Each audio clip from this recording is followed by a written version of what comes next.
Hello, and welcome to Bore Interesting, the place where we try to bore you to sleep with interesting facts that you may or may not find interesting.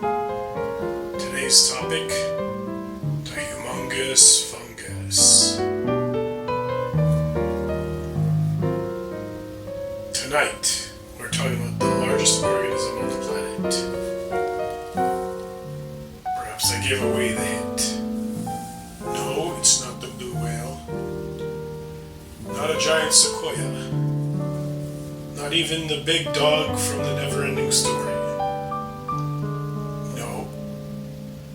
It is a fungus. A fungus so big, so old, so thoroughly unimpressive to look at that it's perfect for bedtime. Get comfortable. Take a deep breath. Get the cool side of the pillow. And let's explore the strange and cozy world of the humungous fungus.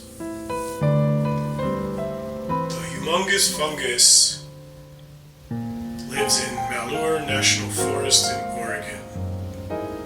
It covers 2,385 acres, which is about 4 square miles. That's thousands of football fields, hundreds of shopping malls, basically the size of your ignored to-do list. You'd never notice it though, because this giant creature lives underground. It's an enormous network of tiny white threads called mycelium, like fibers. To a scientist, it's one organism,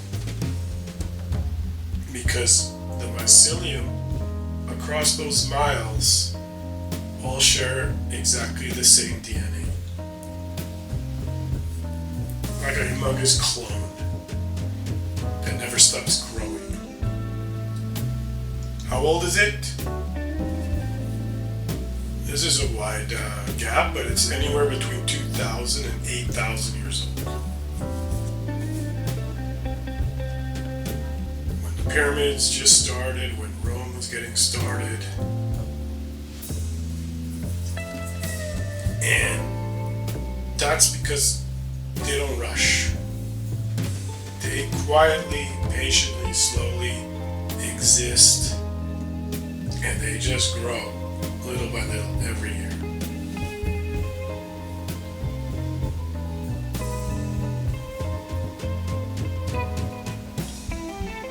Beneath the forest, the fungi build what scientists call, and excuse my pronunciation, mycorrhizal networks. You don't want to know how that's spelled. Simplified, researchers have a thing they like to laugh about because they're dorks, and it's Wood Wide Web. Very funny. These fungi, like trees, supposedly so-called talk to each other. How? Through chemicals. So the roots of the trees release chemicals. The fungal mycelium pick up those signals, and the fungus transfers those signals to other trees connected in the network. It's like a slow text message.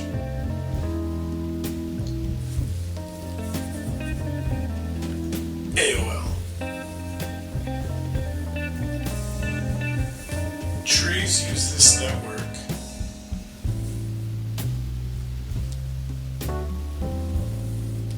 to warn neighbors about pests,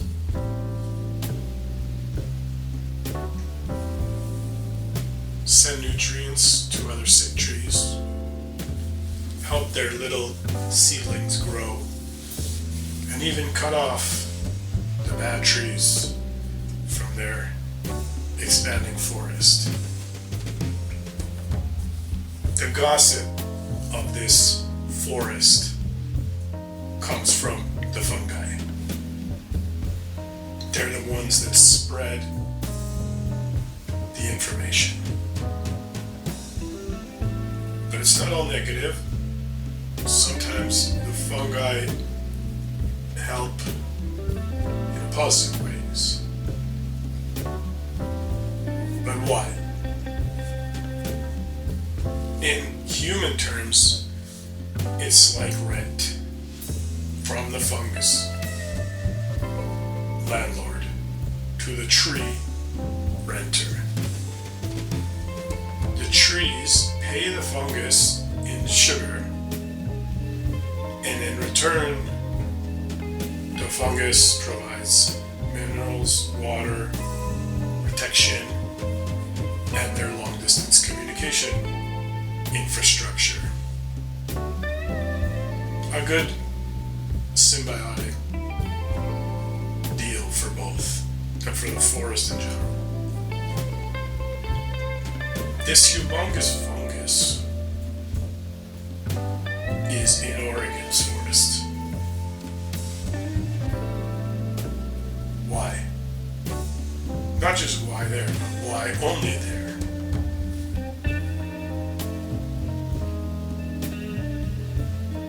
Number one, Oregon has perfect conditions. Oregon's forest floors are moist, cool, rich in rotting wood, and they've been undisturbed for thousands of years. A perfect storm for fungus. Number two, a lack of competition. Many regions have fires, floods, pests, humans with rakes. But Oregon has been a perfect environment with limited amounts of these problems for a very long time. No big disturbances, giant machines, no one saying, let's bulldoze this forest, put up a parking lot. Number three, luck.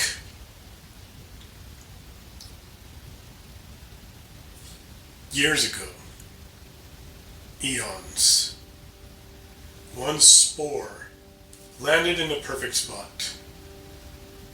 A buffet of trees to eat. No fungal competition.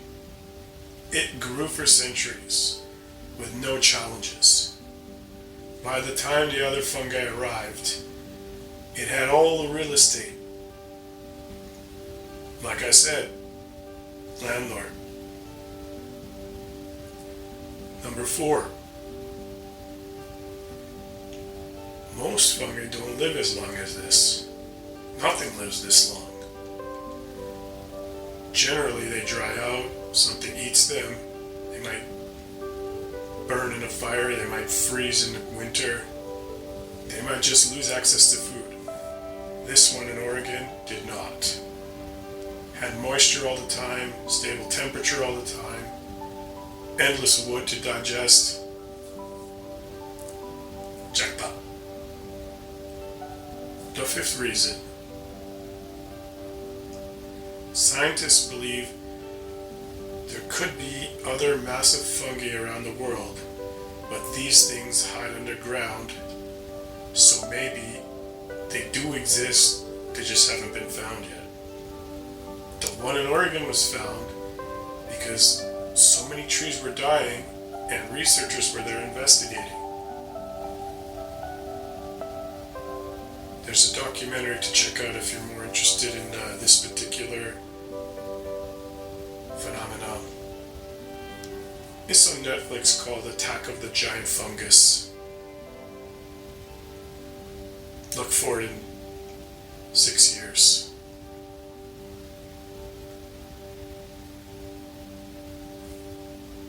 Did you know fungi are closer genetically to animals than plants? Did you know the largest mushroom fruiting body was found in China and weighed over 1,000 pounds? Basically, like a small car. Blue punch buggy no returns. But it wasn't the organism, it was just the fruit, so that's why you might be asking, wait, we were just talking about the largest organism being the humungous fungus. The difference is the organism is what we see in Oregon. The fruit, like one particular grape on a vine, is the mushroom they found in China that weighed 1,000 pounds. Did you know some fungi glow in the dark?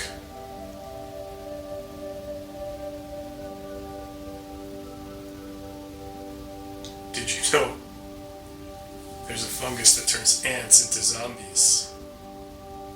Seriously.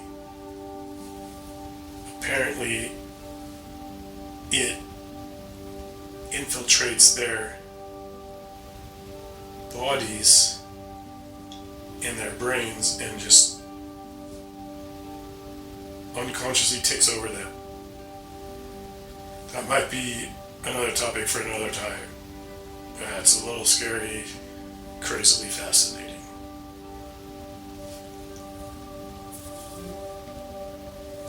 Just imagine the quiet patience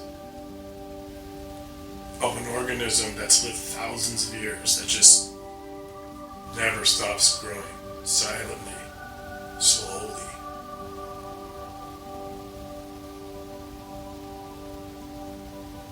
That's the calm stillness beneath the forest floor as we talk and listen to each other on the internet. These things go, they never stop. Sometimes you could be walking in a forest over top of these humongous things without even realizing how long and how big it is, how old it is.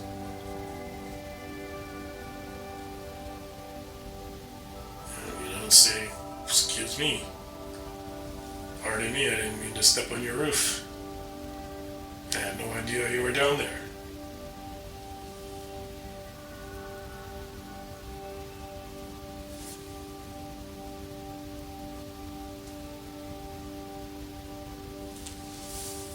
Something else I always found interesting was fungi breathe in oxygen and exhale carbon dioxide the same way we do and all other animals. Inhaling, exhaling.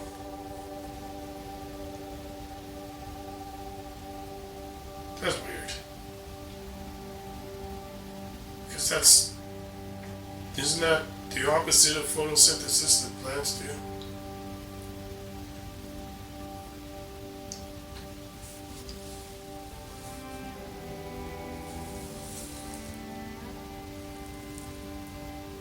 Another thing I knew, or I never knew, was mushrooms create their own air currents. They can cool the air around them to literally lift up their spores into the wind. You know, like when your armpits are sweaty and you put your arms up. I can respect that.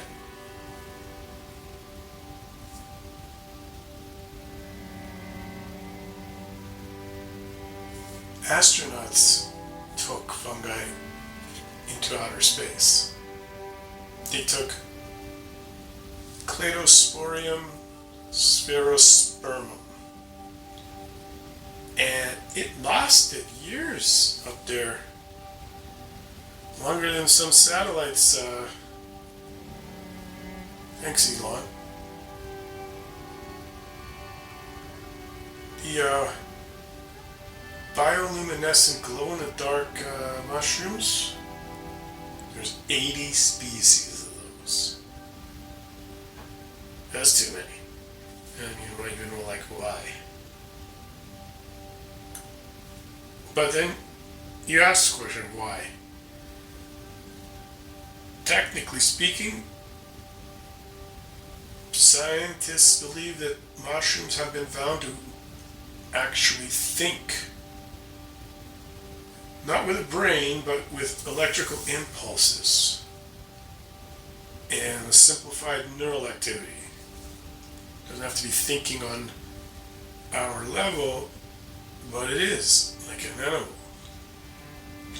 And they have a network, the mycelial network, that's like their internet. It's like they got their own YouTube and talk to each other. They gotta communicate, and they send these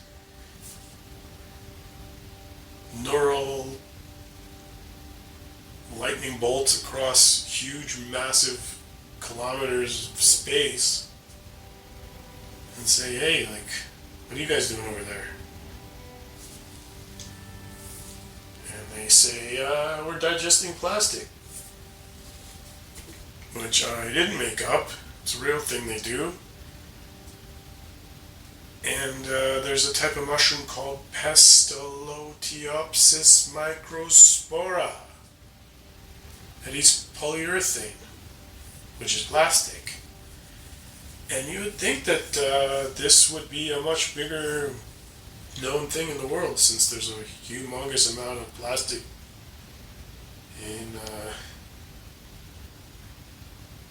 huge landfills.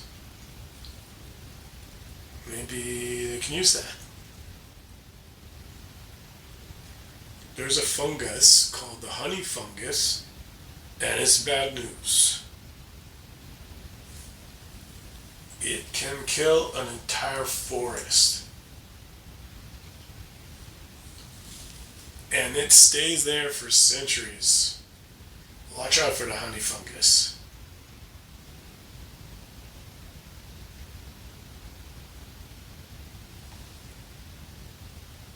This one's hard to believe, but mushrooms, some mushrooms, can blast their spores at 25,000 Gs. I mean, this is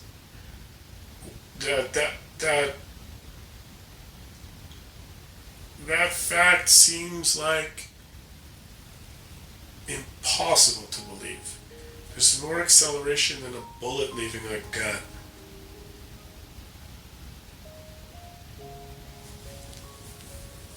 But more possible to believe, ancient fungi grew as tall as 400 as tall trees more than 400 years ago.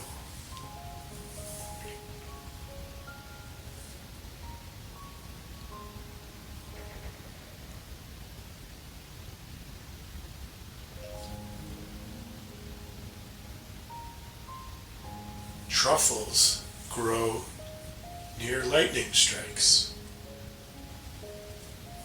They love the minerals left behind by thunderbolts. Now that's cool. When we think of thunder, we don't often think of what it does for surrounding nature, but the force and power of that electricity literally shakes up the earth. Some things manifest from that, including mushrooms.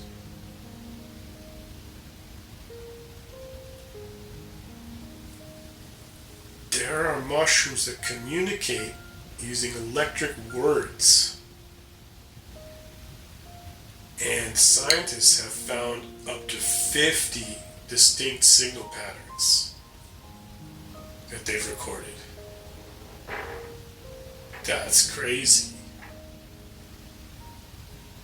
Before penicillin, mushrooms were used as antibiotics.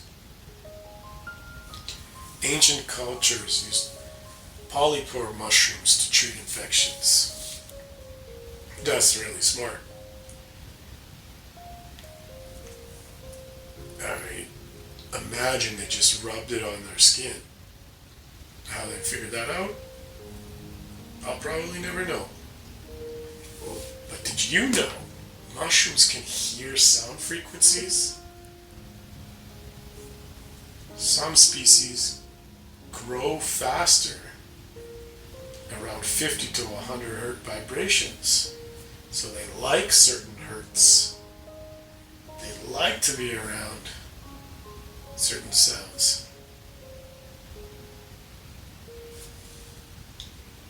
More than 90% of plants rely on fungi to survive. The aforementioned mycorrhizal fungi deliver nutrients straight to the roots. Mushrooms can turn insects into nutrients. Some carnivorous fungi build microscopic lassos to trap nematodes. Can you believe this stuff? It's insane. Portobello, cremini, and button mushrooms are the same species. They're just different ages and colors. Maybe you've had that at your local favorite Italian restaurant, Portobello. Mushroom cream sauce. Humans have fungus DNA integrated into our genome. We are this thing. At least 50 to 200 genes originally came from ancient fungi. That's a lot. Did you know there are mushrooms that taste like fried chicken? Lectiporus sulphureus. Some call it the chicken of the woods. Some mushrooms, there's one in particular that smells like a rotting corpse. Enjoy. The stinkhorn mushroom. Yeah, pass.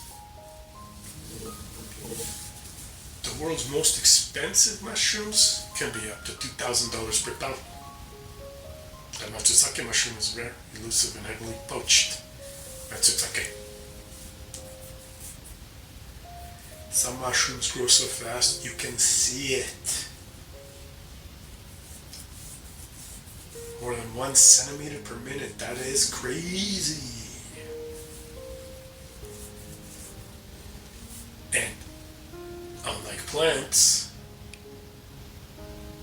mushrooms don't need sunlight to grow. They can thrive in darkness.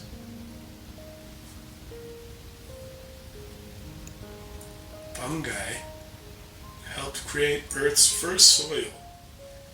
They broke down bare rock and prepared the planet for plants. We gotta say thanks for that. The spores of some fungi can survive nuclear radiation. Well, good for you, pal. Melanin-rich fungi even feed on radiation. Nuclear bomb, bring it on, pal. Shrooms, magic mushrooms, some people call it mush, grow naturally on every continent except Antarctica. Sorry, penguins. And here's some food for thought. Eating mushrooms can lower your cancer risk. It helps to neutralize carcinogens. What do these things not do?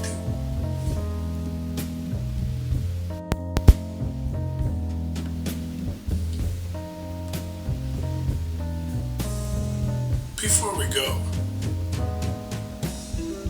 we should talk about that one form of mushroom that people recreationally enjoy from time to time. So long as it's not your one friend Travis who likes to overdo it.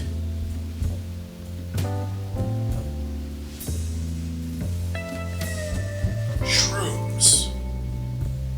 The little fungi that make people stare at trees for hours and whisper, "This is incredible, this is the best tree that's ever lived. That tree's the best tree I've ever seen tree before." What are they though? They're called psychedelic mushrooms. They're simply fungi that produce a compound called psilocybin. Man, there's over 200 species around the world that do this. Psilocybin is converted in the body into psilocybin, and that interacts with serotonin receptors, nerdily speaking, 5-HT2A receptor, for those of you that know much more about this than me. Basically, it nudges the brain out of its normal patterns and lets it wander, like letting your thoughts run through a forest in Oregon on top of the Humungous Fungus. And shrooms grow like mushrooms in every continent except Antarctica,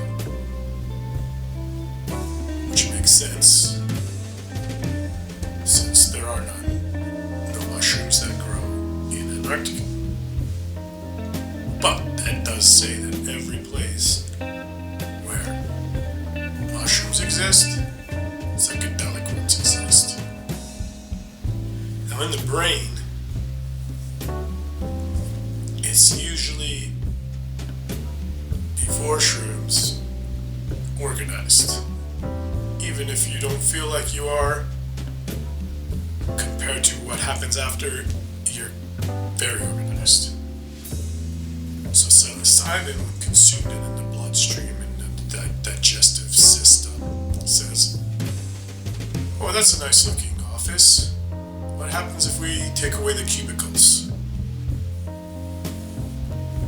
Then you got your vision department emailing your emotions department, running down the stairs, telling the memory department there's a problem, everyone's going to need to stay late tonight. And the creativity department starts throwing a party. In good experiences, this is enhanced color, noticing patterns, noticing connections, a little bit of time confusion, emotional breakthroughs, suddenly understanding what raccoons are for. Humans have been using psychedelics, specifically mushroom psychedelics, for over 6,000 years, maybe longer. There's rock carvings in Algeria that show mushroom-headed shamans. Aztec priests called them Tiwanakutal. If I was anywhere close to pronouncing that properly. It means flesh of the gods. Tiwanakutal. The Maya used the ceremonies for healing, understanding the universe, divinity. In Siberia, certain tribes used Amanita muscaria, the iconic red mushroom with white spots. Thank you, Alice in Wonderland. In their rituals for the winter. That Amanita, I like to say it, Amanita muscaria, may be the origin of many Santa Claus traditions. Seriously. Red and white imagery, flying reindeer, which were caribou that they ate, and shamanic winter ceremonies.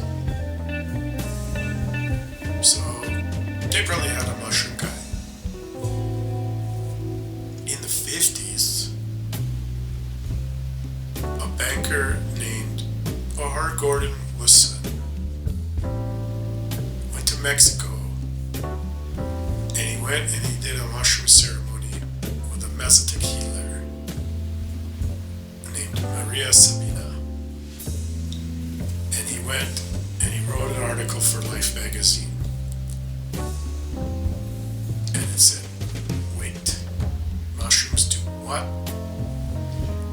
And Harvard created a study for it, the psilocybin project. They studied creativity, mental health, and then eventually a psychedelic movement that kicked off in the 60s.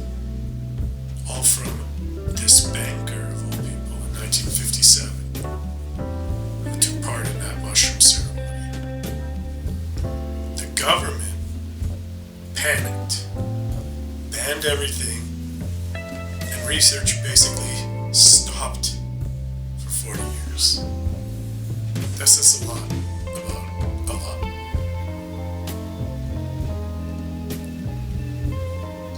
People commonly report that they have visual distortions. The walls look like they're breathing. Rainbows, if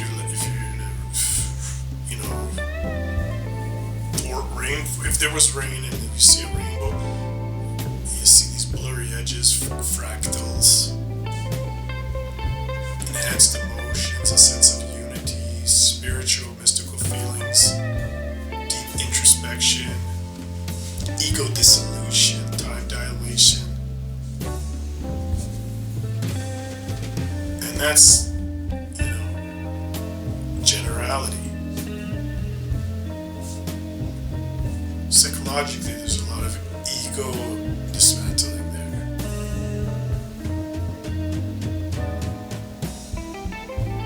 There's a part of the brain called the default mode network, and it's the center of self-talk, your sense of I, where you ruminate, where you create autobiographical memory.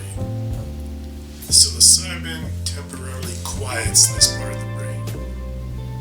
It's why some users describe feelings of being one with everything, seeing their thoughts without judgment, taking away the narrator from your head, which is quite peaceful, unless, for some, it's the opposite. That also depends on the amount of the substance injected, because a good experience can quickly become a bad experience. There are many modern studies from Johns Hopkins, Imperial College of London,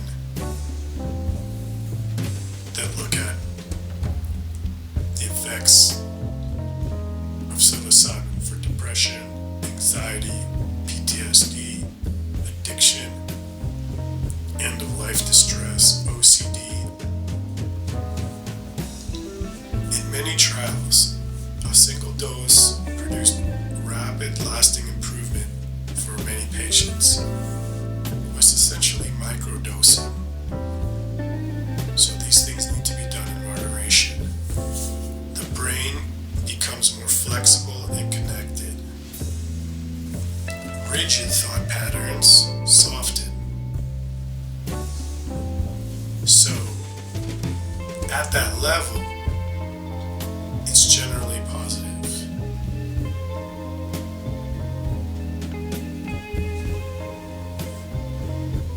Psilocin increases signals from layer V pyramidal neurons, which amplify sensory data. This can cause geometric shapes, flowing patterns, and fractal-like designs. Essentially what people call visuals. Neuroscientists think these are visual representations of the brain's internal wiring.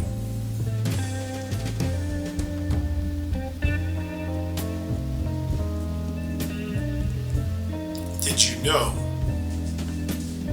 magic mushrooms grow naturally on cow pastures. That's another revenue stream for farmers. Bees love psilocybin mushrooms for unknown reasons. That is something to look into.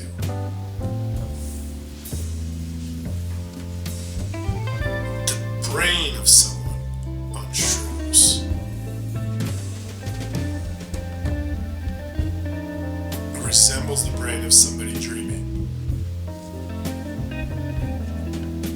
Neurologically.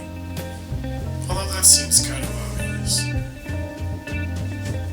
In 1976, a man tried to hide his shrooms by saying they were just moldy sandwiches. That didn't work for him. Psilocybin is chemically similar to serotonin, which is the reason it fits into serotonin receptors, like putting a key inside of a lock. So at a certain amount, that's why people feel good on it. You get that floaty, melty feeling.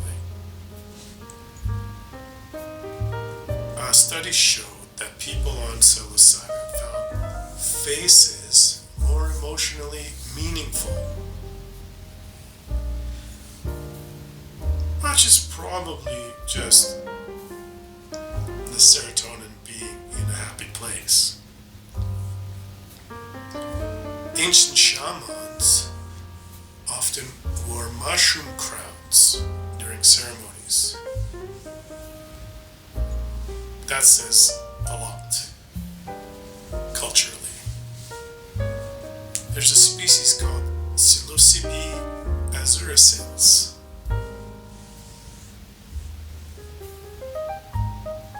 It's like they look as if there's flying saucers.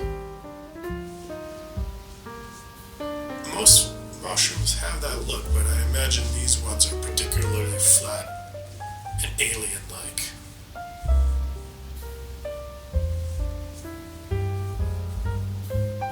In 2010,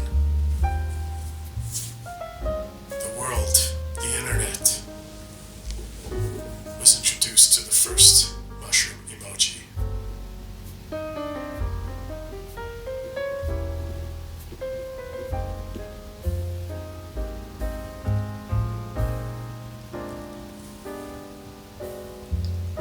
When overdoing it, your experience can become unpleasant.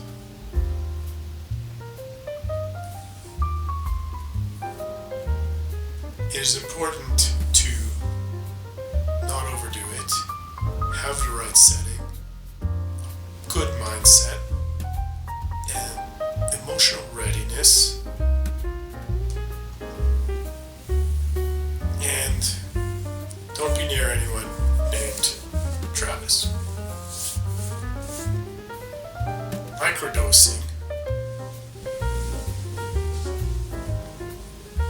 is a way to do the enhanced focus, creativity, less anxiety, but you generally won't have the hallucinations that may lead you astray. Doing too much, unless you're into it or practiced, is probably going to be a negative experience. In terms of legalities, which are spreading like the humungous fungus, they're slowly varying and growing. Oregon and parts of Colorado have therapy programs. Several cities have decriminalized personal use. A lot of countries are still treating them as illegal, but many places are slowly accepting them. Scientists predict eventually psilocybin-assisted therapy may become more common in the next couple decades, but it depends on a very complicated and slow process because, reasons we won't dive into. Governments move slower than the humungous fungus. And that is the world of psychedelic mushrooms. Ancient, mysterious, fascinating, strange, shaping cultures, shaping religions, Grateful Dead t-shirts. Whether you're here to learn or followed into sleep, I hope your mind is settled, thoughts are quiet, and your inner narrator took a small vacation. Good night from the mycelial universe beneath your feet.